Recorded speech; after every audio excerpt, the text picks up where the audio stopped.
Assalamualaikum warahmatullahi wabarakatuh. Selamat pagi. Hadir lagi kita pada acara rutin tanya apa saja, acara mingguan setiap hari Rabu pukul 10 sampai pukul 11, diskusi ringan dan santai persembahan dari Departemen Obstetri dan Ginekologi FK UNER bekerja sama dengan POGI Surabaya, IDI Surabaya dan Rumah Sakit Dr. Sutomo dan RSUA.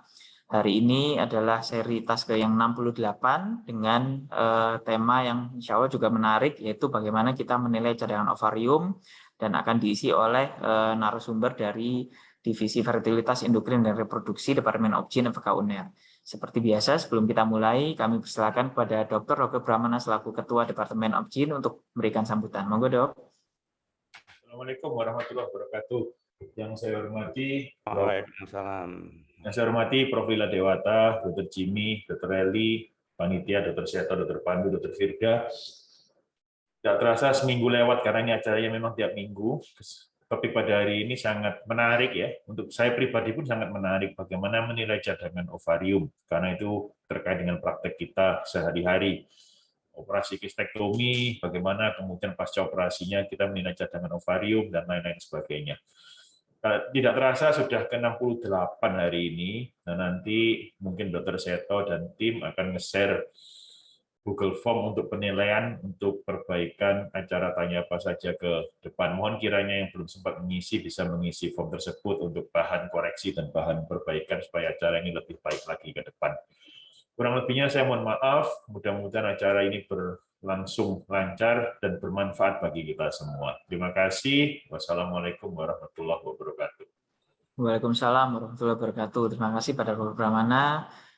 Selanjutnya tanpa memberikan waktu, alhamdulillah hadir di tengah-tengah kita pada narasumbernya, dan hari ini telah dimoderatori oleh guru kita semuanya, Profesor Dr. Lila Dewata, spesialis Obgyn konsultan fertilitas endokrin reproduksi, dan juga narasumber yaitu Dr. Jimmy Yanuar Anas, spesialis Obgyn konsultan FER, dan Dr. Eli Yanuar, spesialis Obgyn konsultan FER.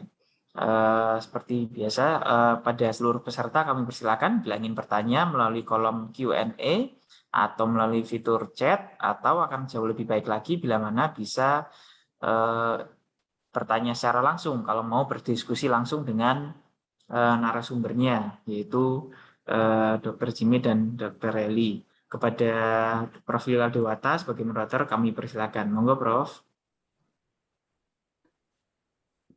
Terima kasih. Selamat pagi semuanya. Assalamualaikum warahmatullahi wabarakatuh.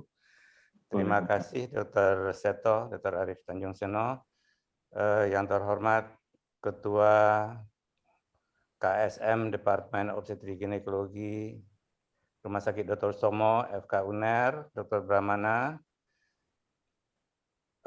dan para peserta webinar pagi ini semuanya, yang tentu saya tidak bisa menyebutkan karena memang saya tidak lihat, tapi sudah cukup banyak yang hadir. Selamat datang di webinar KSM Departemen Obgyn FK UNER Rumah Sakit Dr. Sutomo. Jadi pagi ini kita akan berdiskusi, boleh bertanya apa saja dengan judul menilai cadangan ovarium ya.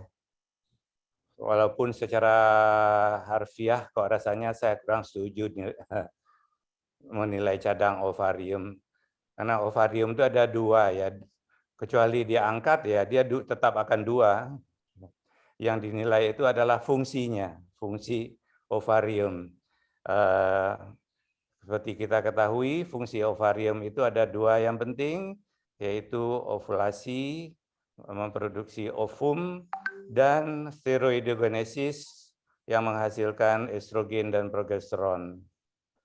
Nah, mungkin lebih tepat penilaian cadangan fungsi ovarium. Jadi fungsinya itu yang dinilai, yang bisa berkurang, bertambah, dan sebagainya.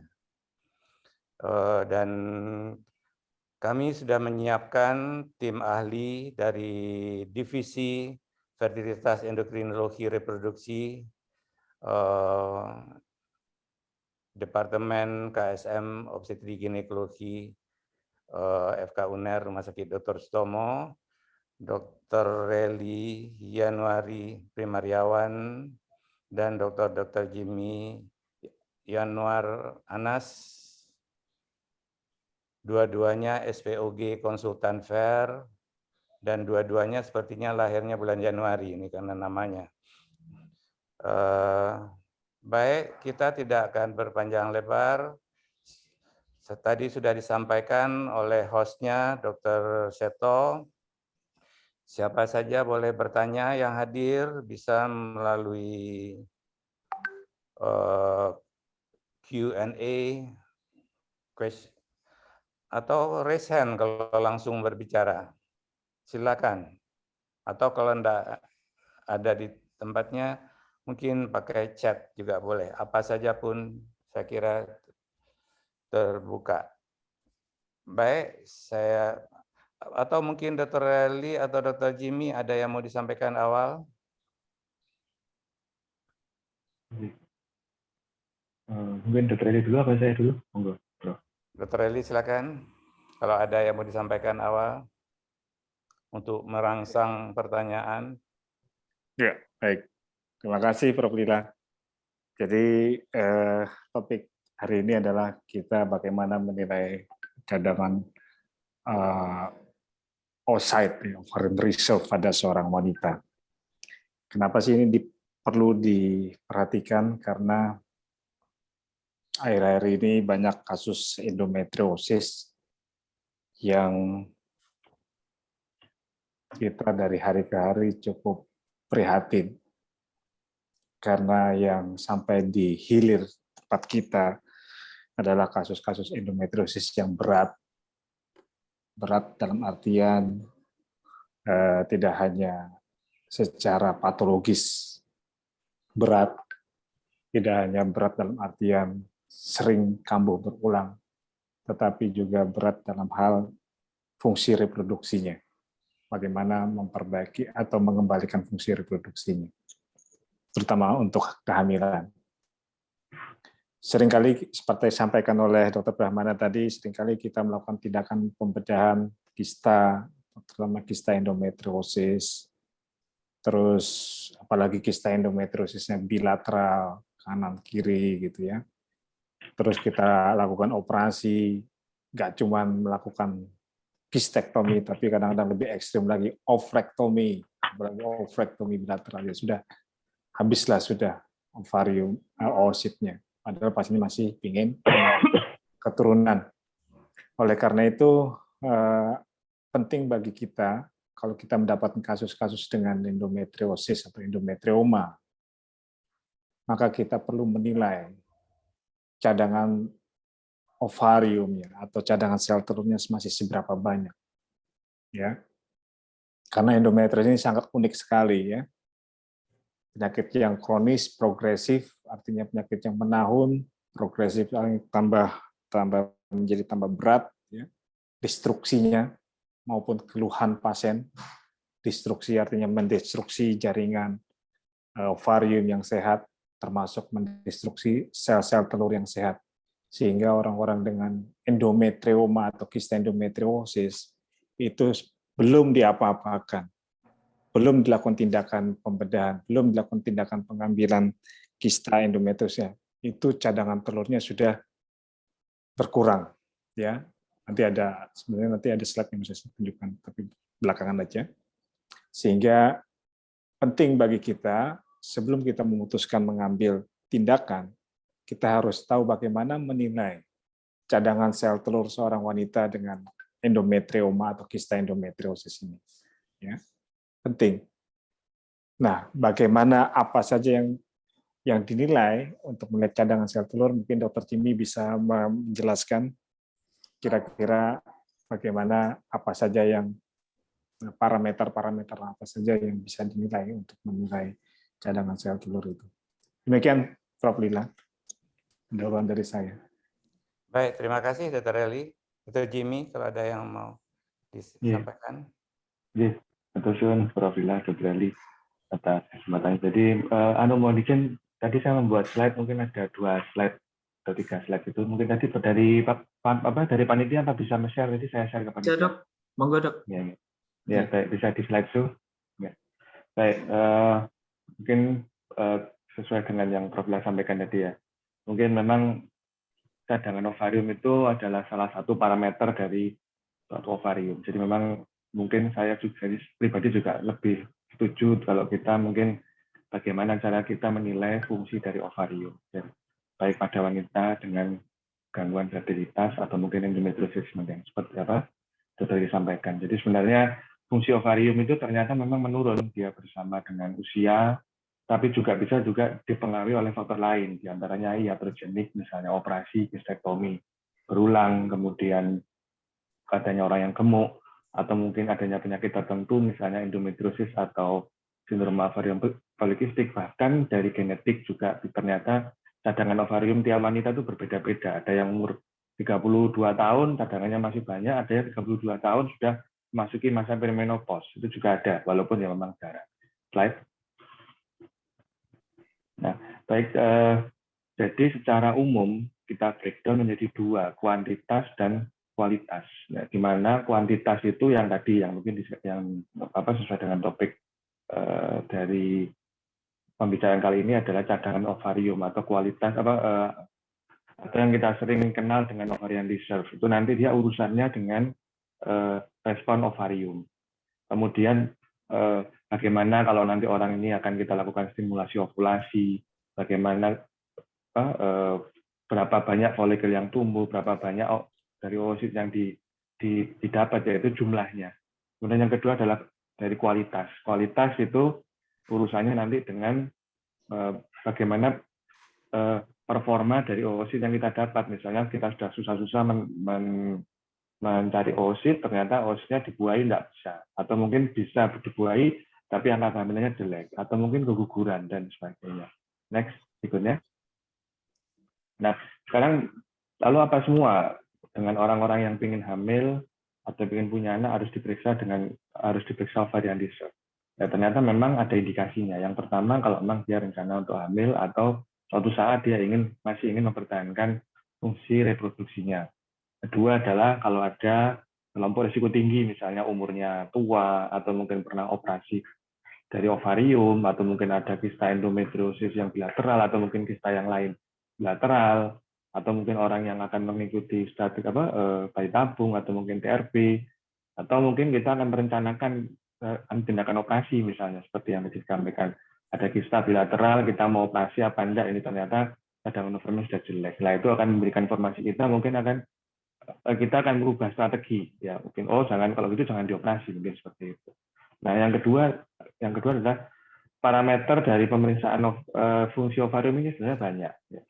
Yang pertama, yang paling sederhana dulu dari anamnesis. Jadi mungkin anamnesis ini sangat penting ya. Jadi yang pertama usia kan tinggal gampang, umurnya berapa? Mungkin dulu pernah operasi indung telur enggak? Mungkin seperti itu. Atau mungkin gangguan haid. Gangguan haid ini tentu juga merupakan parameter yang kasar ya. Cuman paling tidak kita bisa memberi gambaran bahwa orang ini bagaimana olah haidnya, bahwa kalau orang haidnya teratur, tentu ovulasinya masih teratur, misalnya seperti itu. Riwayat stimulasi ovulasi misalnya, orangnya pernah bayi tabung sebelumnya, ditanya, Bu, dulu sel telurnya berapa? Atau mungkin orangnya pernah ikut inseminasi. Ditanya, Bu, dulu kira-kira pada saat dikasih obat dari penyubur, kira-kira berapa sel telur yang tumbuh? Itu biasanya ibunya akan tahu. Nah, kemudian pemeriksaan fisik, mungkin indeks massa tubuh ini yang sering kita lupakan ya.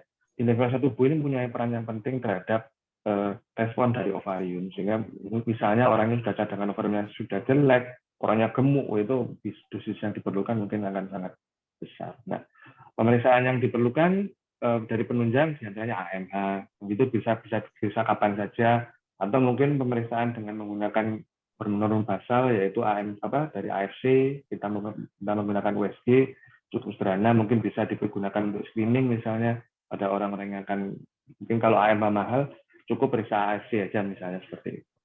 Kemudian parameter dulu kita kenal dengan parameter dinamis, yaitu columbin-filtrate challenge test, ya, cuma mungkin sekarang sudah jarang dilakukan.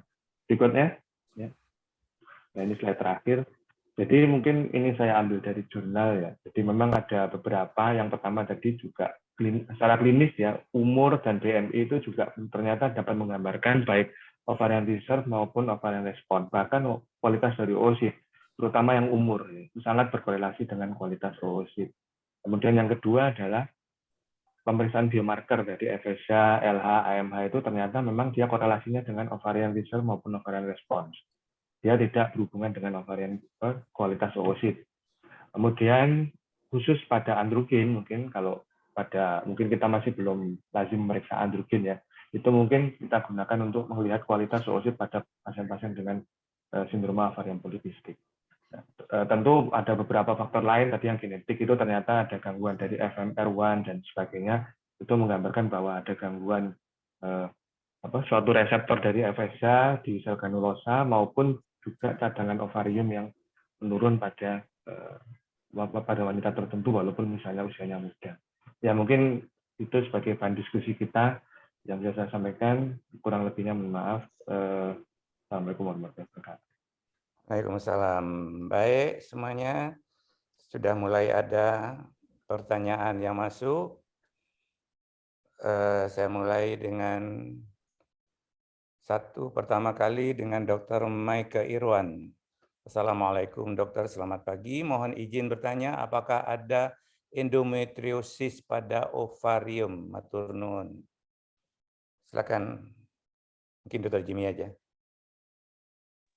Ya, jadi mungkin maksudnya endometriosis yang dia berada pada di ovarium. Ya, selama ini memang yang sering kita kenal adalah suatu kista endometrioma, di mana kista endometrioma sendiri itu sebenarnya patogenesisnya masih belum jelas ya. Dia ada yang mengatakan bahwa kista endometrioma itu dia berasal dari perlekatan atau mungkin fokus endometriosis di sekitar dari di sekitar dari ovarium itu sendiri yang menyebabkan akhirnya, atau mungkin di permukaan dari ovarium itu sendiri yang menyebabkan dia terperangkap sehingga akhirnya terjadilah suatu kista endometrioma. Jadi sebenarnya kista endometrioma adalah suatu pseudo kista ya. Jadi sebenarnya dia hanyalah suatu gejala dari endometriosis ya, bukan penyakit sesungguhnya. Penyakit sesungguhnya adalah endometriosis sendiri. Jadi memang sebenarnya ya kalau ditanya ada apa tidak endometriosis pada ovarium ya, salah satu manifestasinya adalah tadi adanya kista endometrioma ataupun fokus-fokus endometriosis yang berada di permukaan dari ovarium dan seperti itu. Baik, terima kasih Dr. Jimmy. Dr. Reli mau nambah? Cukup, Prof. Cukup ya. Ampun, Prof. Baik, selanjutnya mungkin Dr. Reli. Sering kita dari Dr. Santosa, Dr. Purwa Santosa. Sering kita mendapatkan kasus amenorrhea sekunder. Apakah pada kasus amenorrhea sekunder perlu diperiksa parameter cadangan ovarium dan bagaimana korelasinya? Ya, baik. Terima kasih Dr. Purwa Santosa. Ini beliau kalau tidak salah dinas di Cilacap. Betul sekali. Jadi saat sekarang ini AMH, anti-melioran hormon, itu bisa dijadikan salah satu marker untuk melihat keadaan-keadaan pada pasien-pasien PCOS atau mungkin juga pada orang-orang yang amenorrhea sekunder karena ovarium reseptornya turun, amenorrhea gitu ya. Di mana terutama pada PCOS yang kita kesulitan untuk melakukan USG transvaginal ataupun transrektal, di mana katakanlah pada orang itu belum menikah, masih remaja, terus kita nggak punya USG transrektal, adanya transvaginal, kesulitan kita melakukan USG transvaginal, maka kita bisa melakukan pemeriksaan AMH untuk menilai apakah orang ini PCOS apa tidak, ya. Salah satunya adalah menilai AMH.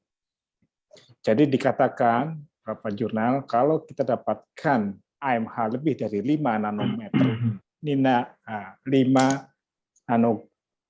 nanogram per mililiter, itu kalau lebih dari 5 itu berkorelasi dengan banyaknya folikel antral di situ dan berkorelasi dengan kecurigaan adanya PCOS. Karena kita ketahui bahwa AMH itu kan diproduksi di sel-sel granulosa, ya salah satunya.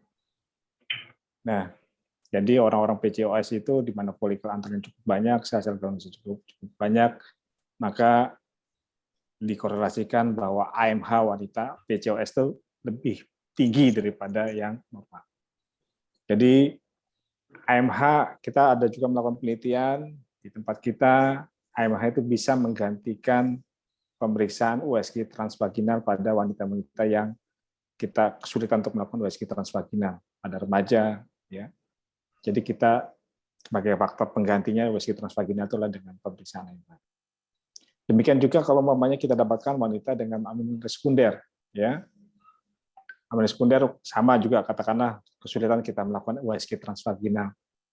Kita bisa menilai AMH juga, selain juga katakanlah memeriksa hormon yang lain. Tetapi kalau kita bisa memeriksa dengan USG transvaginal, itu kita bisa menilai penyebab kausas amenorrhea sekundernya. Apakah ini adalah sentral, apakah ini perifer itu adalah kelainan dari ovariumnya telurnya sudah sedikit, maka transvaginal kelihatan tuh antara folikel count-nya sudah nggak kelihatan lagi, sudah kabur. Folikel antaranya sudah nggak kelihatan. Maka kita bisa menyimpulkan bahwa ini adalah amenorrhea sekunder karena perifer. Jadi ovariumnya sudah mulai menurun fungsinya. Jadi itu kira-kira, Prof. Jadi pada prinsipnya kita bisa memeriksa AMH sebagai pengganti untuk menilai antara follicle count pada pemeriksaan USG transvaginal. Baik, Dr. Jimmy ada tambahan? Ya, mungkin saya setuju, Prof. Jadi memang pemeriksaan cadangan ovarium ini mungkin kita periksa pada amenorrhea sekunder yang memang disebabkan yang kita curigai disebabkan karena gangguan di ovarium, baik itu misalnya gangguan HPO seperti sindroma ovarium polikistik atau mungkin gangguan akibat dari suatu tindakan operasi misalnya, atau mungkin kista endometrioma. Cuma mungkin sebelum itu mungkin kita lakukan pemeriksaan dulu apakah penyebab amenorrhea sekundernya dari sana. Mungkin misalnya kalau dia karena Asherman syndrome, dia dari gangguan di uterus, atau mungkin kelainan di otak. Mungkin yang diperiksa adalah gangguan hormon yang terkait pada gangguan hormon di pusat, atau mungkin kita perlu pusatkan untuk evaluasi di uterus. Tapi misalnya kalau memang kita curiganya dari gangguan karena amenorrhea sekunder akibat dari gangguan di ovarium, memang saya setuju untuk diperiksa cadangan ovarium. Baik, terima kasih Dr. Jimmy. Selanjutnya kita sampai pada pertanyaan berikutnya dari Dr. Haryan Narotama. Assalamualaikum. Apakah cadangan sel telur bisa ditambah? Bisa bila bisa dengan cara apa? Itu yang pertama. Yang kedua, pada pasien dengan kista ovarium yang belum memiliki anak, apa saja yang perlu dievaluasi sebelum memutuskan tindakan operasi? Silakan, Dr. Jimmy. Yang pertama tadi mungkin saya jawab terlebih dahulu. Jadi apakah cadangan ovarium bisa ditambah? Sementara ini masih belum bisa, Prof. Jadi belum ada suatu teknik yang memang terbukti efektif secara klinis ya untuk meningkatkan cadangan ovarium. Cuma memang ada beberapa teknik, misalnya pemberian androgen itu untuk meningkatkan respon saja, tapi tidak untuk meningkatkan cadangan ovarium. Seperti growth factor, kemudian PRP itu biasanya untuk meningkatkan respon dari ovarium sehingga untuk meningkatkan kemungkinan kita untuk mendapatkan oosit pada saat stimulasi ovulasi. Cuman kalau meningkatkan cadangan ovarium masih belum bisa. Kemudian yang kedua adalah apa saja yang harus diperiksa pada pasien-pasien dengan kista ovarium. Tentu kita kalau berhadapan dengan pasien dengan gangguan fertilitas, kita harus melihat sebagai pasangan, jadi suami dan istri. Tentu suaminya harus diperiksa dulu bagaimana spermanya, karena spermanya menentukan. Kalau misalnya dia ada kista endometriosis misalnya, atau mungkin kista yang lain, kita mau lakukan kistektomi, ternyata spermanya jelek sekali lah. Maka apalagi terutama kalau kistanya endometriosis, ya kita harus berpikir ulang apakah kita harus operasi ataukah tidak, karena terkait dengan tindakan program hamil yang akan kita lakukan. Kedua adalah bagaimana usia dari wanita tersebut untuk memprediksi kira-kira cadangan ovariumnya bagaimana. Jadi ya dilihat usianya, kemudian pernah ini operasi, ini kista yang kambuh atau kista yang belum pernah kambuh atau kistanya kanan kiri, bagaimana cadangan ovariumnya. Kemudian terakhir adalah tadi program hamil apa yang nanti akan kita pilih, gitu. Karena itu juga akan menentukan tindakan kita perlu operasi apa tidak. Mungkin nanti Dr. Eli bisa menambahkan lebih detail. Oke, Baik, Dr. Jimmy. Silakan Dr. Eli kalau mau menambahkan. Makasih, Prof.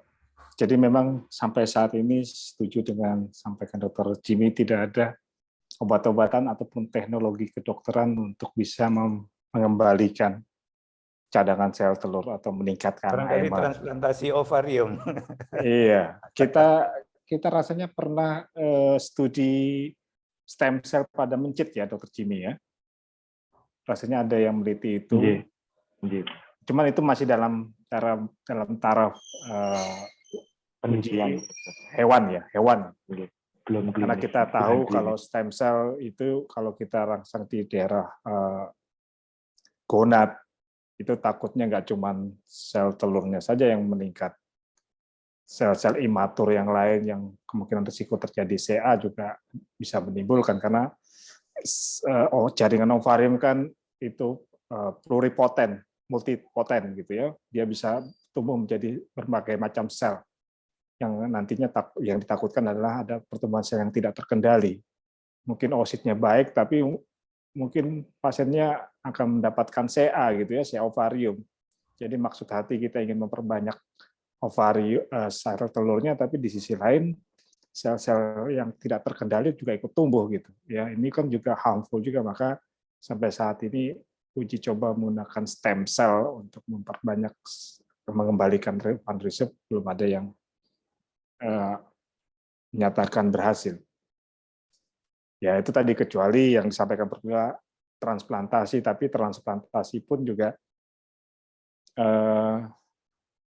auto transplantasi ya. Mungkin pasien itu artinya fase muda dia kebetulan ada CA, terus dia harus di kemo atau di radioterapi gitu ya, di mana tindakan kemoterapi dan radioterapi menurunkan cadangan sel telurnya, maka sebelum melakukan kemo atau radioterapi, ovariumnya diambil dulu, disimpan, kemudian nanti kalau sudah selesai treatmentnya, baru direimplantasikan lagi.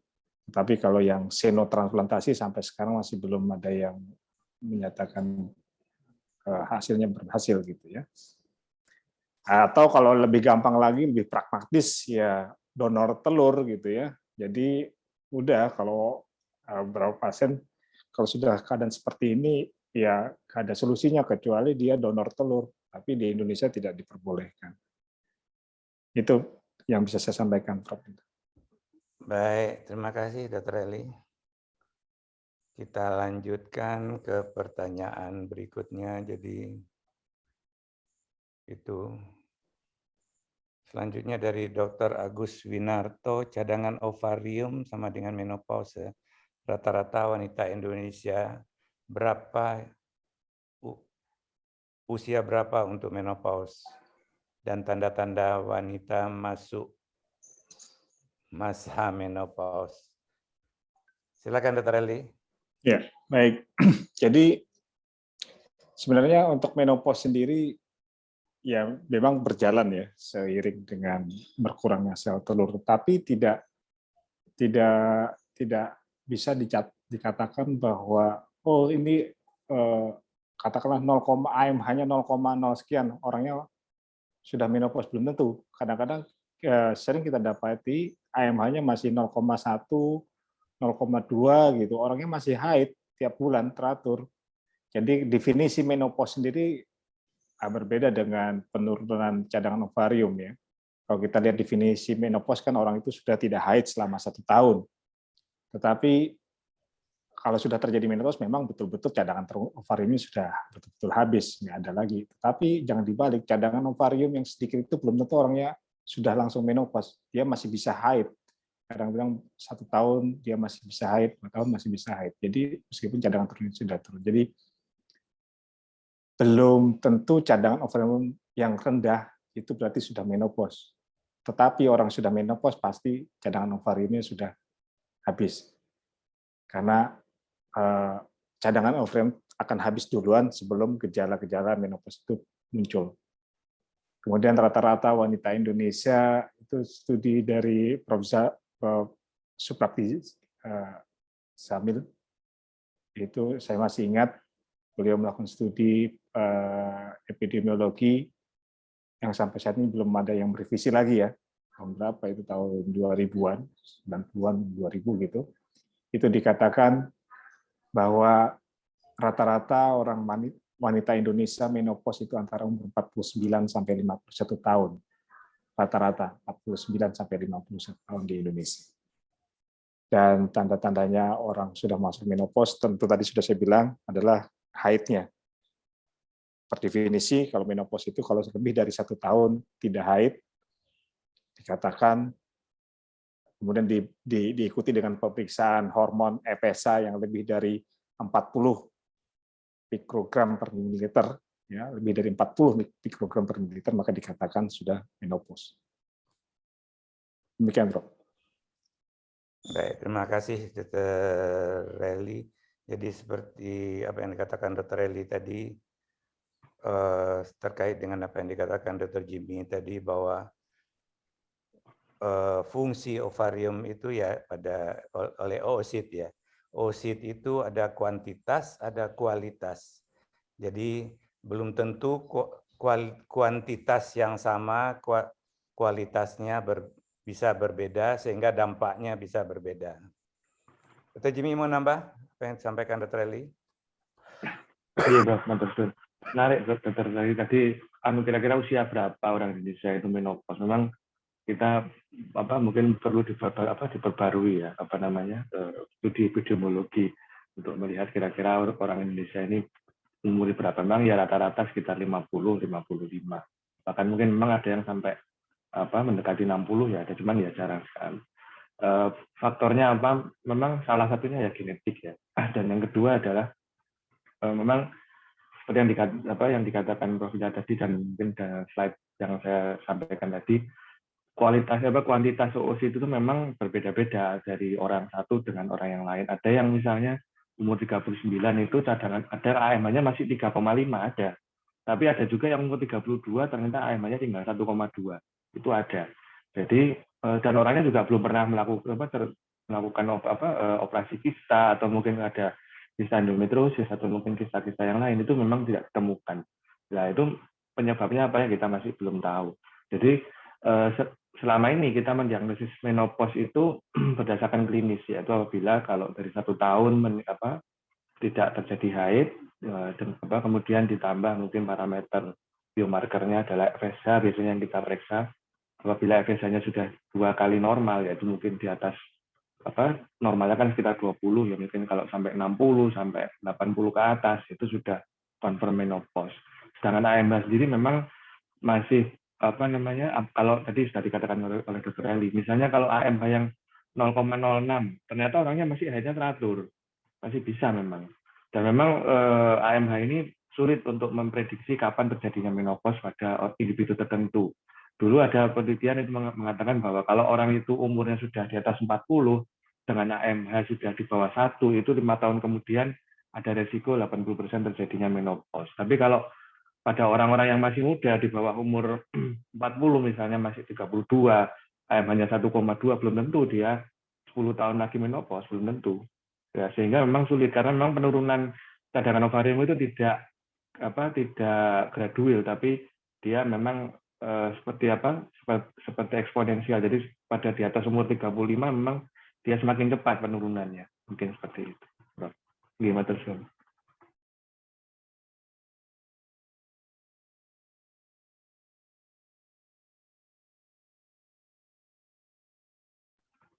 Masih di mute, Prof. Sorry. Dari Dr. Sucili. Izin bertanya, wanita dengan KB injeksi Depo-Provera akibatnya jarang mens. Cadangan ovum masih banyak. Apakah masa menopause sama atau lebih lama dari wanita dengan mens yang rutin setiap bulan? Terima kasih. Wassalamualaikum. Silakan Dr. Jimmy, Pak. Iya, betul, Dok. Jadi pertanyaan menarik ya, apabila orang ini menggunakan KBD-MPA, kemudian dia tidak haid selama beberapa tahun bahkan, apakah cadangan ovariumnya menjadi tetap tetap ditambah lama, jadi artinya dia menopause-nya menjadi lebih tua lagi. Dan mungkin sebaliknya, mungkin ada juga pertanyaan bahwa kalau orang ini melakukan stimulasi ovulasi berulang-ulang, misalnya dia ikut inseminasi, habis inseminasi gagal, ternyata diulang lagi, terus kemudian dia bayi tabung, kemudian dia inseminasi menggunakan obat stimulasi yang lain, apakah pada orang ini menopause-nya menjadi lebih maju? Ini memang kalau kita kenal bahwa folikulogenesis itu ada dua bagian, ada yang gonadotropin responsif sama dependent, di mana kalau gonadotropin responsif itu mulai dari folikel primordial sampai folikel preantral, sedangkan folikel antral ke atas adalah gonadotropin dependent. Yang selama ini kita nilai menggunakan AMH, kemudian menggunakan FSH, kemudian menggunakan AFC, itu adalah semuanya sebenarnya menggambarkan suatu fungsional ovarian research, di mana dia tidak bisa melihat jumlah dari folikel primordial. Dia juga tidak bisa melihat jumlah dari folikel primer. Yang bisa kita lihat hanya secara tidak langsung folikel antralnya saja. Nah, folikel antral ini yang nantinya akan berkembang menjadi folikel dominan dan sebagainya. Nah, pada orang-orang yang menggunakan KB, sebenarnya yang kita hilangkan hanya yang gonadotropin dependent, yang di mana folikel antral ini tidak bisa berkembang menjadi folikel dominan dan folikel preovulatoar, sehingga sebenarnya proses di bawahnya yang seperti gonadotropin responsif tadi, mulai folikel primordial sampai folikel preantral itu masih terjadi. Sehingga kalau kita berangkat dari teori tersebut, sebenarnya orang-orang yang menggunakan KBD-MPA jangka waktu lama ya, dia tidak menopause-nya tetap seperti sesuai usia orang-orang yang seusianya, misalnya seperti itu. Begitu juga orang-orang yang melakukan stimulasi ovulasi berulang ya, sepertinya orang-orang pada kelompok orang ini tetap aja menopause-nya ya tetap pada usia yang dimana dia akan terjadi menopause. Mungkin seperti itu, Prof, analoginya. Ya, benar. Jadi tidak ada bedanya ya. Saya kira. Dr. Eli, ada yang mau ditambahkan? Ya, jadi betul. Jadi tidak ada hubungannya, setuju dengan Ada, yang ya. disampaikan, Oke. antara suntik depo dengan menopause ataupun penurunan cadangan. Ataupun Ovulasi. hamil anaknya 10, dia enggak mens selama bolak-balik hamil sehingga enggak pernah mens. Oke. Tetap aja menopause-nya tetap sama. Jadi kalau boleh nambahkan, jadi kalau disuntik itu bukan menopause sebetulnya, tapi namanya pseudomenopause ya, artinya pseudo itu mirip seperti orang menopause yang tidak haid, tapi ovariumnya masih ada, cadangan telurnya masih, makanya namanya pseudo atau disebut pseudo pregnancy. Terima kasih. Baik, ini dari Bos Pujo Hartono nih. Sering saya temui kasus terkait hormon seperti miom, adenomyosis, endometriosis, usia menopausenya lebih panjang. Kalau data ini benar, kira-kira apakah ada kaitan dengan cadang ovarium? Dr. Eli? Iya. Saya juga belum berani menyatakan bahwa ini betul apa tidak. Jadi dengan adanya kasus miom, adenomyosis, endometriosis, di mana penyakit-penyakitnya adalah estrogen dependent, hormonal dependent, estrogen dependent terutama. Sehingga dengan adanya penyakit yang estrogen dependent ini, timbullah penyakit-penyakit seperti itu tadi. Tapi apakah penyakit ini menyebabkan menopause jadi lebih lama? Sebenarnya kalau dari secara logika teoritis sebenarnya tidak ada hubungannya, karena cadangan ovarium, cadangan ovarium, kita berbicara cadangan ovarium itu tidak hanya berhubungan dengan sel-sel granulosa. Seandainya cadangan sel telurnya itu cukup banyak, ya bisa saja dia mungkin menopausnya jadi lebih mundur gitu ya, karena cadangan telurnya banyak. Nah, akibatnya apa? Karena cadangan sel telurnya banyak, sel-sel granulosanya juga banyak, hormon estrogennya juga terpapar, hormon estrogen juga lebih lama, sehingga penyakit-penyakit yang timbul seperti miom, adenomyosis, dan endometriosis yang merupakan hormonal dependent, estrogen dependent, maka dia juga akan lebih kelihatan munculnya gitu dibandingkan orang yang katakanlah cadangan telurnya sedikit yang cenderung lebih cepat menopausnya. Mungkin penyakit-penyakit itu tidak muncul. Jadi bisa saja penyakit itu muncul karena cadangan sel telurnya banyak, menopausnya lebih mundur karena granulosnya banyak, estrogennya terpapar juga lebih lama sehingga timbullah penyakit-penyakit itu. Itu Prof. Jadi sebenarnya tidak ada berhubungan langsung antara penyakit miom, endometriosis, dan endometriosis terhadap cadangan sel telurnya, cadangan ovariumnya. Tetapi bisa saja cadangan ovariumnya itu banyak sehingga menopausnya mundur, pemaparan estrogennya juga lebih lama sehingga penyakit itu akan menjadi lebih muncul terutama di usia-usia yang sudah di atas 35 tahun. Terima kasih, Pak. Terima kasih, Dr. Eli. Dr. Jimmy, barangkali ada tambahan? Iya, Prof. Mungkin memang saya pendapat dengan Dr. Eli. Jadi saya belum menemukan penelitian yang memang mendapatkan bahwa pada orang-orang yang adenomyosis, endometriosis itu menopausnya lebih panjang. Tapi justru saya pernah membaca punya penelitiannya orang Irak, tapi ya sudah agak lama. Tapi mungkin itu juga akan diperbarui lagi. Pada orang-orang yang SOPK justru. Pada orang-orang SOPK ini dengan AMH tinggi, itu memang dari penelitian mereka itu mendapatkan dia lebih lama, menopausnya sekitar 2 tahun lebih tua dibandingkan dengan orang-orang yang tidak ada PCOS. Cuma memang ternyata penelitian yang baru lagi justru sebaliknya, orang-orang PCOS ini diduga AMH-nya tinggi ini karena dia turnover-nya sangat cepat. Jadi sampai antral kemudian berganti lagi sampai antral lagi begitu akhirnya terus sehingga lebih maju bahkan. Itu yang saya dapatkan kalau yang PCOS. Tapi kalau yang yang endometriosis justru karena ada satu penelitian tahun 2011 kalau nggak salah. Itu kadar AMH pada orang-orang endometriosis yang stadiumnya 1-2 ya, bukan yang berat. Kalau yang berat pasti menurun karena ada kistal endometriosis yang berat, misalnya mungkin bilateral. Pada orang yang grade 1-2 ini ternyata dibandingkan dengan orang yang normal, itu ternyata jauh juga lebih rendah AMH-nya pada orang-orang endometriosis. Jadi mungkin kalau kita berangkat dari penelitian ini dan ditambah dengan misalnya ada kista-kista endometriosis yang besar, mungkin bahkan pernah dioperasi, justru pada orang-orang yang endometriosis ini ada potensi lebih mudah menopausnya, seperti itu, Bro. Cuman memang ya itu perlu penelitian lebih lanjut untuk epidemiologis. Terima kasih.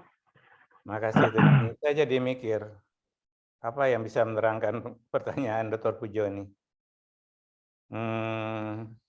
Yang saya pikirkan mungkin apa yang dikatakan Dr. Jimmy tadi, ini kualitas oosit. Jadi kalau kuantitasnya sepertinya tidak bisa diubah ya, kuantitas.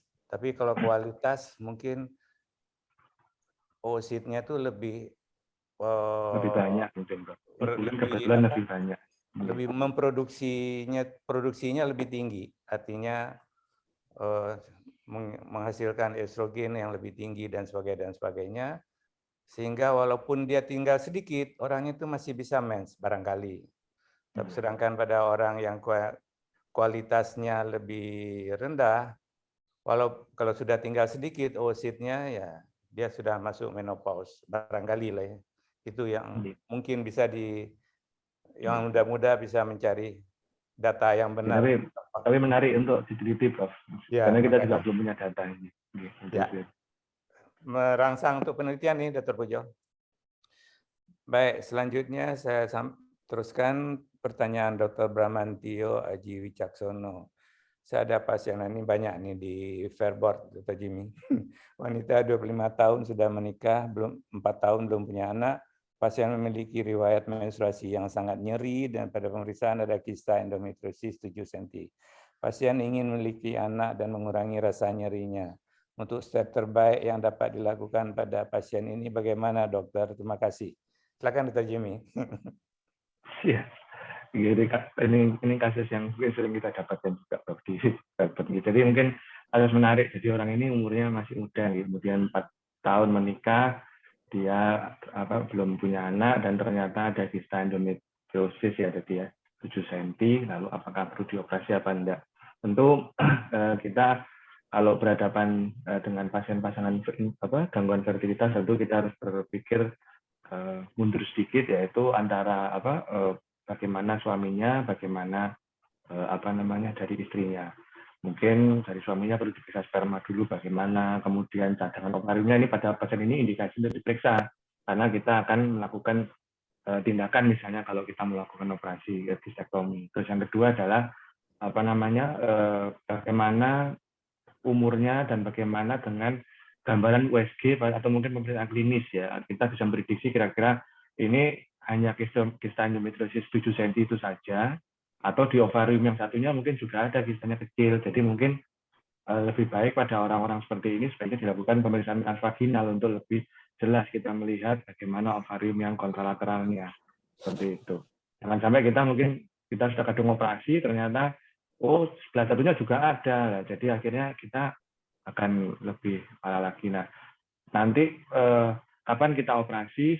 Satu mungkin kalau usianya muda, kedua kalau ovariumnya unilateral, kedua adalah yang ada kistanya maksudnya, kedua adalah cadangan ovariumnya masih cukup, ketiga adalah spermanya baik, artinya kita rencananya untuk inseminasi misalnya, kalau kita mau melakukan inseminasi.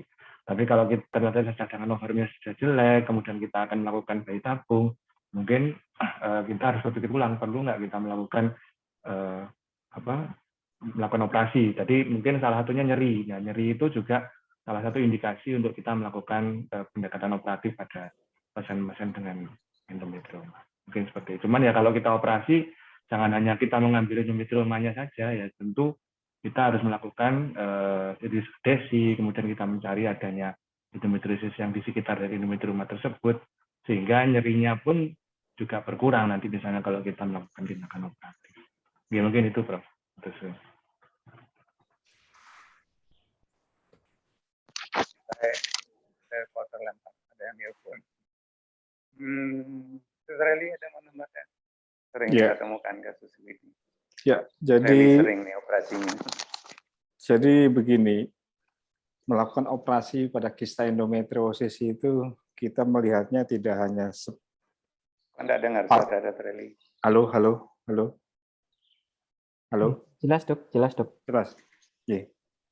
Jadi untuk melakukan tindakan pembedahan kista endometriosis kita melihatnya jangan part by part, bagian demi bagian. Kita harus melihatnya secara keseluruhannya, mulai dari preoperasi, durante operasi sampai pasca operasi. Kita harus jelas planning kita. Ya, kita harus jelas planning kita sebelum kita mau tindakan. Terus nanti kita operasi akan dilakukan apa? Apakah gistektomi, apakah fungsi ablasi, sampai nanti apakah nanti habis operasi ini kita akan lakukan apa? Jangan sekali-sekali melepas pasien itu hanya operasi selesai. Ya, tidak ada kelanjutannya. Sering kita dapatkan pasien ya dioperasi di daerah, terus pasiennya kita tanyain, dokternya bilang apa? Nggak ada apa-apa, dok. Katanya bilang sudah sembuh, operasinya, kistanya sudah diambil. Terus bagaimana? Ya nanti coba hamil normal aja. Sampai kapan? Nggak disebutkan. Ya. Nah ini akan menyebabkan pasien datang lagi, hamilnya enggak, tapi endometriosnya kambuh lagi. Ya. Jadi untuk penanganan pasien seperti ini, kita seperti rangkaian gerbong kereta api gitu ya. Di mana stasiun terminal terakhirnya itu adalah kehamilan kalau dia ingin hamil. Jangan sampai kita mengambil gerbong di tengah-tengah stasiunnya, gerbongnya kita lepaskan, tapi habis itu keretanya jalan nggak karu-karuan, nggak sampai-sampai ke terminal akhir untuk menuju bisa hamil. Nah, ini jangan sampai. Jadi sebelum berangkat kereta api itu ini sudah tahu planningnya, lewat mana, harus pakai apa, terus stasiun mananya harus dihampiri sampai tujuan akhirnya. Jadi melihatnya secara komprehensif. Jadi tidak melihat hanya satu step by step saja. Itu aja, Prof. Terima kasih. Baik, kita teruskan kepada Dr. Eli. Mohon izin bertanya, Dokter, apakah ada upaya kita untuk menghemat inisial rekrutmen cadangan ovarium seorang wanita yang sudah menipis pada usia lebih 35 tahun, namun belum ada rencana menikah. Jadi pertanyaannya, bisa dihemat enggak supaya nggak dipakai Ya, oosit-nya? jadi sebenarnya oosit itu apa ya? Ya bukan sesuatu yang bisa dihemat karena sel-sel tubuh manusia termasuk sel-sel oosit ini primordial follicle, ya, itu dia dengan sendirinya akan mengalami apoptosis, ya. 3 bulan kalau tidak dimanfaatkan, ya dia akan apoptosis. Jadi program dead cell. Jadi seiring dengan pertambahan usia, maka mau tidak mau, meskipun sel itu kita tahan, katakanlah tidak terjadi ovulasi, artinya initial recruitment-nya tidak kita hambat, tetapi primordial follicle itu otomatis juga akan berkurang. Jadi tidak seperti tabungan uang di bank, ya. Kalau uang yang kita nggak pakai, tabungnya bisa kita simpan. Artinya umpamanya uangnya itu nggak kita pakai, kita simpan terus, maka tabungan itu akan meningkat. Tapi tidak demikian dengan cadangan sel telur. Jadi makanya seiring dengan pertambahan usia, meskipun tidak diapa-apain ataupun kita berikan sesuatu untuk mencegah ovulasi, tetap saja bisa saja terjadi nanti pas waktu dibutuhkan, telurnya juga, AMH-nya juga akan menurun. Jadi itu adalah suatu gejala normal di mana sel itu akan mengalami apoptosis, dan ini akan menyebabkan sel telur itu juga akan menurun dengan sendirinya. Memang ada penelitian dulu dengan memberikan GnRH agonis sebelum dilakukan untuk orang-orang yang ya rasanya pernah kita lakukan itu pada hewan, kita memberikan terapi GnRH agonis, kemudian hewannya kita lihat mereka yang diberikan GnRH agonis antral follicle-nya pada hewan itu berbeda nggak? Memang berbeda, tetapi itu hanyalah sementara pemberian GnRH agonis. Kita tidak tahu sampai berapa lama. GnRH agonis saja kita selama ini kita maksimal 6 bulan, ya. Kalau lebih dari 6 bulan kita nggak bisa memberikan GnRH agonis. Jadi sampai saat ini tidak ada obat-obatan yang bisa menghemat cadangan ovarium itu meskipun sudah kita berikan pengobatan dari luar. Terima kasih, Pak. Baik, terima kasih.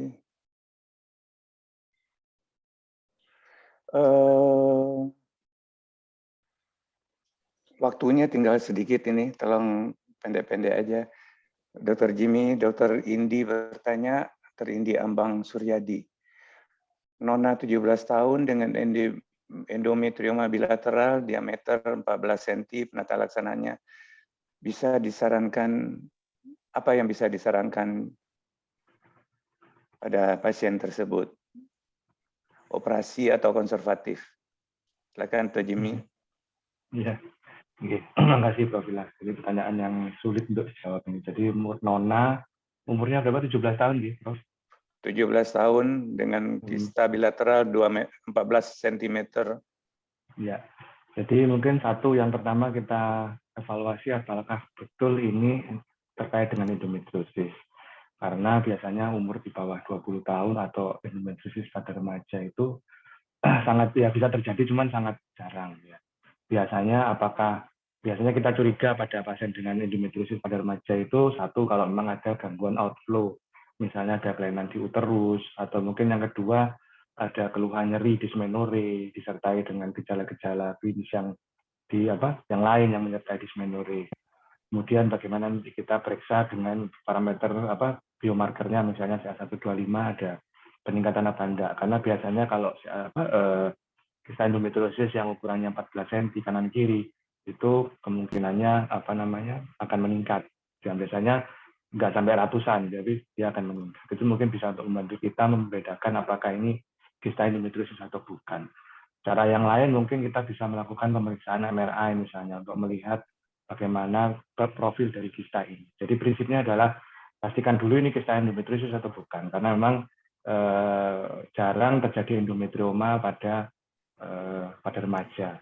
Kalau misalnya ternyata betul endometriosis, nah itu yang mungkin harus kita konseling agak panjang ke pasien ya. Bagaimana tentang prognosis terhadap fertilitasnya, kemudian bagaimana resiko kambuhannya, karena orang ini masih umur 17 tahun, di mana kalau misalnya kita nanti suatu saat kita lakukan operasi misalnya, maka ke depan ada resiko untuk terjadinya penurunan cadangan ovarium pasti. Terus yang kedua adalah resiko kambuhnya tinggi. Jadi mungkin kalau betul ini endometriosis, mungkin kita kita harus duduk dulu dengan pasien, dan mungkin saran saya ya dirujuk saja ke center pusat mungkin, supaya evaluasinya lebih detail. Mungkin seperti itu, Prof. Terima kasih, Dr. Jimmy. Apalagi katanya sampai 14 cm rasanya kok ya, bukan endometrioma ya, rasanya. Kemudian ada pertanyaan selanjutnya, Dr. Unggul, apakah ada korelasi induksi IVF dengan penurunan ovarium reserve? Sepertinya sudah dijawab tadi bahwa tidak ada hubungannya ya, jadi tidak saya teruskan.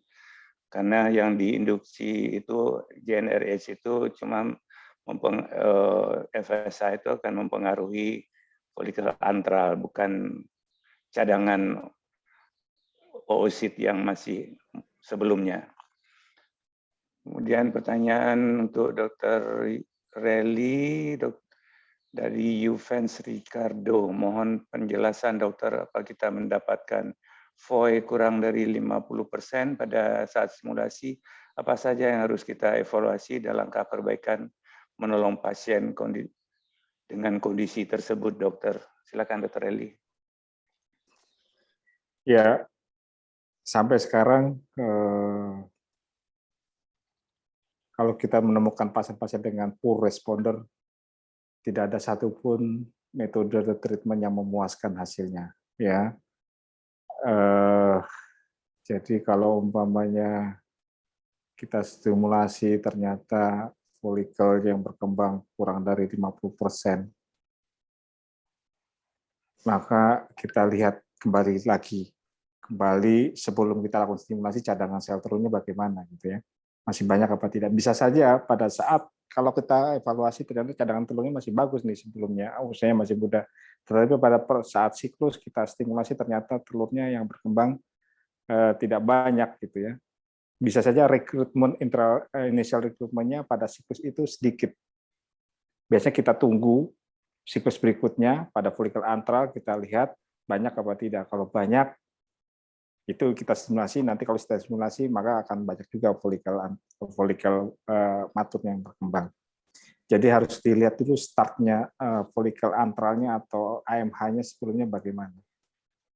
Ya, kalau AMH-nya masih bagus, folikel antralnya masih bagus gitu, terus pada stimulasi siklusnya sedikit, biasanya kita ulang lagi siklus berikutnya kita lihat.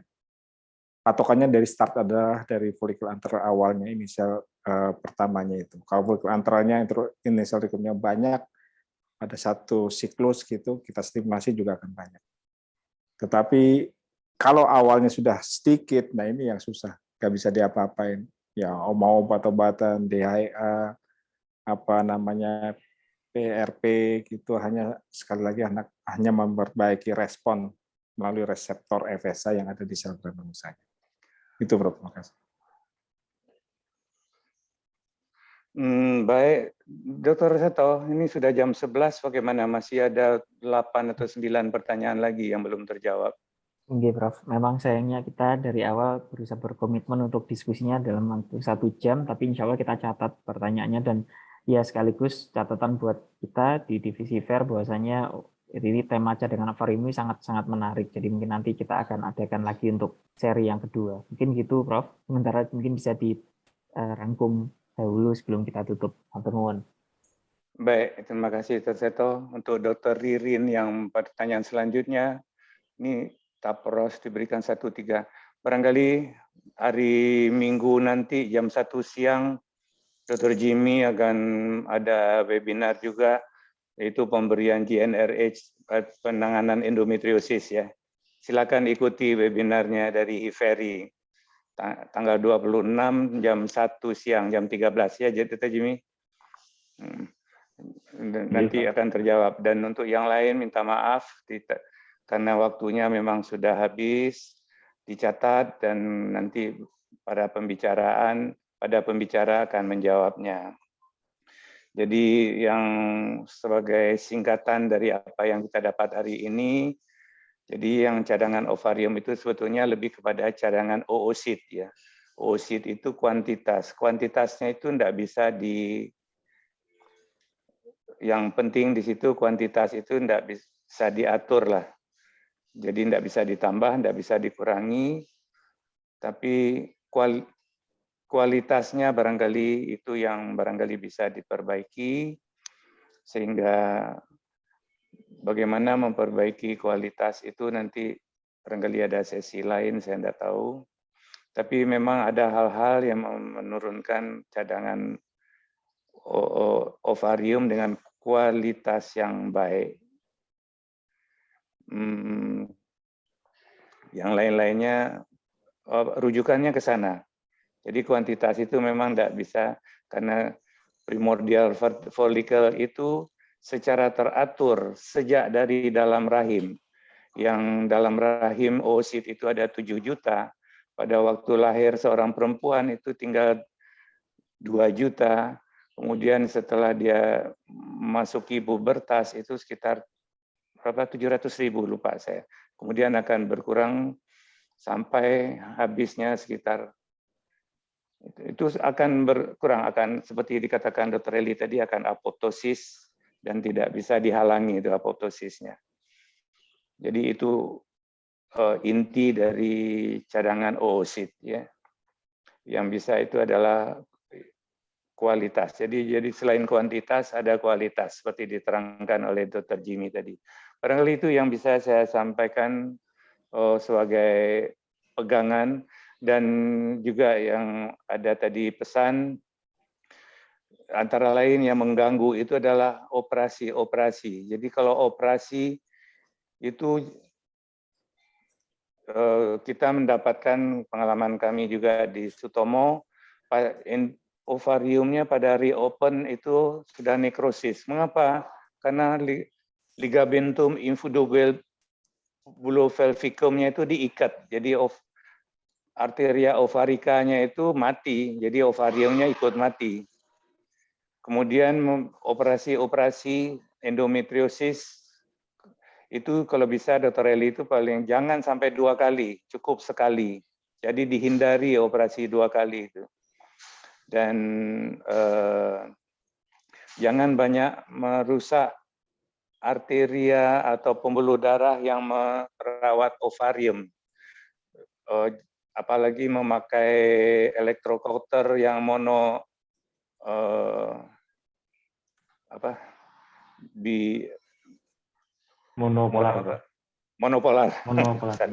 monopolar itu sangat merusak aliran darah, dihindari sekali.